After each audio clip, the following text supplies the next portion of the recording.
Over the summer, the Stadium of Light hosted the opening match of the Women's Rugby World Cup between the USA and England.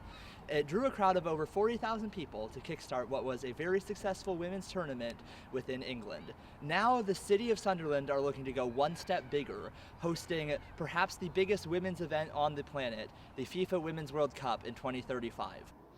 I think when I first came into the league, the average crowds were in the low three figures.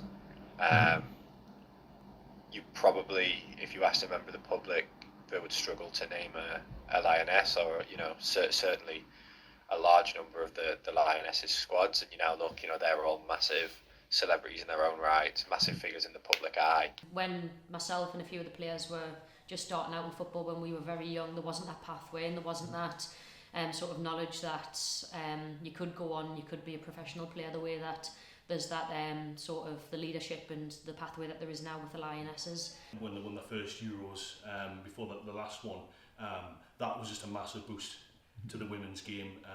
These young girls and women had points of focus, they had heroes, they had role models.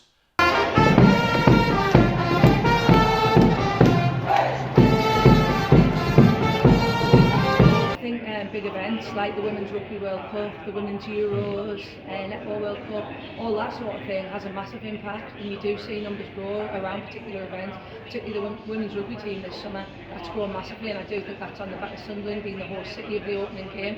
But similarly, the last time when we won the Women's Football won the Euros, the Women's Football numbers were growing. We only see them grow year on year, and I do think it has a massive impact on the university sport and programme.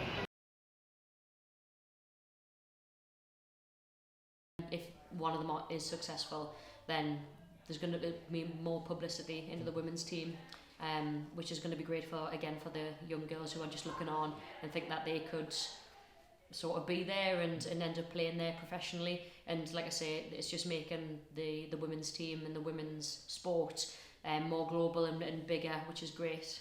I think everyone in the game is really excited for what 2035 can be. It's a massive milestone for all of us. There's obviously 10 years for us to keep growing and scaling between now and then.